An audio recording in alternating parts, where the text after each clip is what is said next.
Di tengah hamparan pegunungan yang subur di Sumatera Utara, hiduplah sebuah suku yang kaya akan budaya dan warisan leluhur mereka, suku Batak.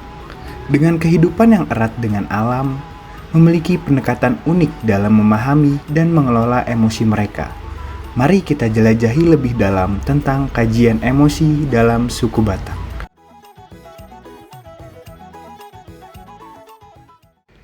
Suku Batak telah menghuni daerah ini sejak berabad-abad yang lalu. Mereka hidup dalam masyarakat yang terorganisir dengan baik, dengan adat istiadat yang kuat dan peran yang jelas. Sejarah dan latar belakang ini membentuk dasar penting dalam memahami kajian emosi suku Batak.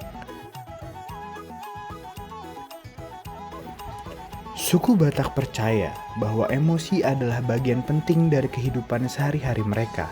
Mereka mengenal berbagai macam emosi dari kegembiraan hingga kemarahan. Dan setiap emosi memiliki tempat dan perannya sendiri dalam kehidupan bermasyarakat. Karena individu yang dibesarkan dalam kebudayaan tertentu akan memperoleh pengalaman dan memaknai kebudayaan tersebut untuk diterapkan dalam kehidupan sehari-hari. Emosi dipengaruhi oleh budaya. Setiap budaya mempunyai cara tersendiri dalam mengatur pengungkapan setiap emosi. Aturan-aturan ini mengatur kapan, bagaimana, serta kepada siapa emosi ini ditujukan. Filosofi hidup suku Batak menekankan pentingnya menjaga keseimbangan emosi. Mereka percaya bahwa ketika emosi terkendali, kehidupan menjadi harmonis dan kesejahteraan spiritual tercapai. Suku Batak menamai emosi dalam bahasa Batak, seperti Marlasni Roha, yang memiliki arti rasa sukacita, kegembiraan, dan kebahagiaan. Marasih Roha mengacu pada emosi kasih sayang, kelembutan, dan kebaikan hati. Muruk mengacu pada rasa marah, kemarahan, atau ketidakpuasan. Mangandungi merujuk pada sedih, duka, atau kehilangan. Mabiar merujuk pada rasa takut, ketakutan, atau jijik. Hagabeon, Hasangapon, dan Hamuraon merujuk pada rasa kebanggaan, harga diri, dan martabat. Dan yang terakhir, Marsak merujuk pada rasa keheranan, keterkejutan, atau keajaiban.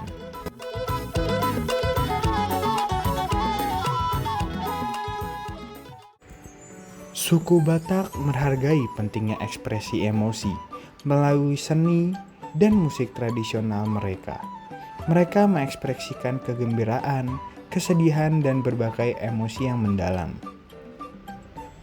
Dalam upacara adat Batak, seperti pernikahan atau pesta adat, ekspresi emosi menjadi bagian integral dari acara tersebut.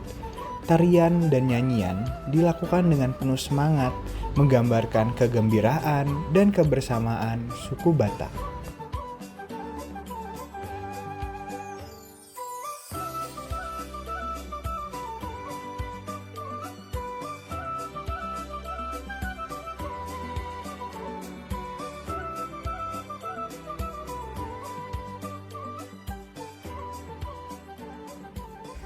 Namun, ekspresi emosi dalam suku Batak tidak hanya terbatas pada momen-momen kebahagiaan. Ketika menghadapi kesedihan, mereka mempraktikkan kerjasama dan kebersamaan untuk saling mendukung dan menghibur.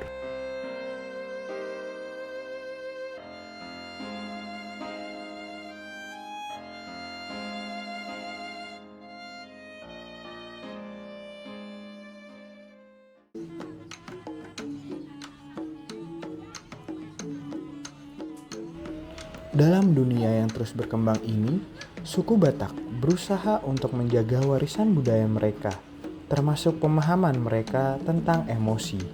Para pemuda belajar dari para tetua tentang pentingnya menghormati dan memahami emosi sebagai bagian dari identitas mereka.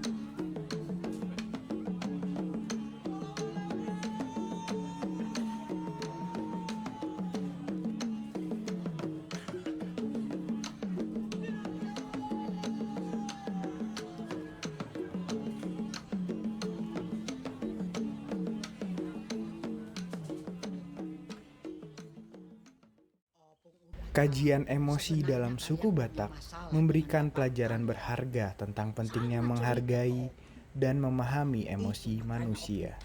Dalam dunia yang semakin terhubung dan kompleks ini, belajar dari kearifan lokal seperti ini dapat memberikan wawasan yang berharga. Kajian emosi dalam suku Batak mengajarkan kita untuk tidak hanya melihat emosi sebagai sesuatu yang harus ditekan atau dihindari, tetapi sebagai bagian yang tak terpisahkan dari manusia. Dengan menghormati dan memahami emosi kita sendiri serta emosi orang lain, kita dapat mencapai keseimbangan dan keharmonisan dalam hidup kita.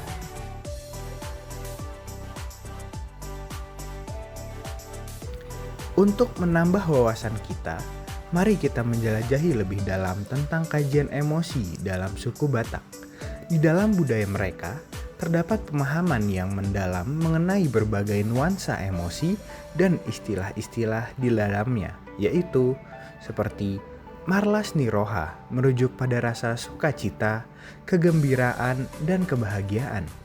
Emosi ini seringkali muncul dalam perayaan adat, upacara pernikahan, kelahiran, atau prestasi yang luar biasa. Masyarakat Batak mengungkapkan sukacita dengan bernyanyi, menari, dan merayakan bersama. Kemudian Marasiroha mengacu pada emosi kasih sayang, kelembutan, dan kebaikan hati. Emosi ini seringkali terkait dengan rasa cinta dan perhatian yang ditunjukkan kepada keluarga, kerabat, ataupun teman. Marasiroha juga mencerminkan sikap hormat dan kepedulian dalam hubungan antar anggota masyarakat Batak.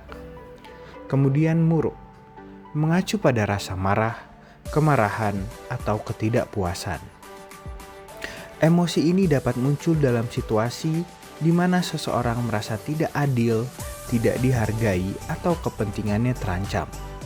Dalam budaya suku Batak, penting untuk mengekspresikan muruk secara terkontrol dan menghindari tindakan yang merusak hubungan sosial. Kemudian ada Mangandungi, merujuk pada rasa sedih, duka, atau kehilangan. Emosi ini muncul saat seseorang menghadapi perpisahan, kematian orang terkasih, atau situasi menyedihkan lainnya. Masyarakat Batak menunjukkan Mangandungi dengan berkabung, meratap, atau melibatkan diri dalam tradisi pemakaman yang menghormati. Mangandungi adalah ungkapan atau curahan hati yang diungkapkan dengan cara dinyanyikan. Kemudian ada Mabiar, merujuk pada rasa takut, ketakutan, atau jijik. Emosi ini mungkin muncul dalam menghadapi ancaman fisik, perubahan yang tidak diketahui, atau situasi yang menimbulkan kekhawatiran. Dalam budaya suku Batak, ada keyakinan kuat terhadap roh dan makhluk supranatural, sehingga Mabiar juga terkait dengan kekuatan terhadap hal-hal gaib. Kemudian ada Hagabeon, Hasanggapon, dan Hamoraon, merujuk pada rasa kebanggaan, harga diri, dan martabat. Emosi ini mencerminkan pentingnya prestasi, reputasi, dan kehormatan dalam budaya suku Batak.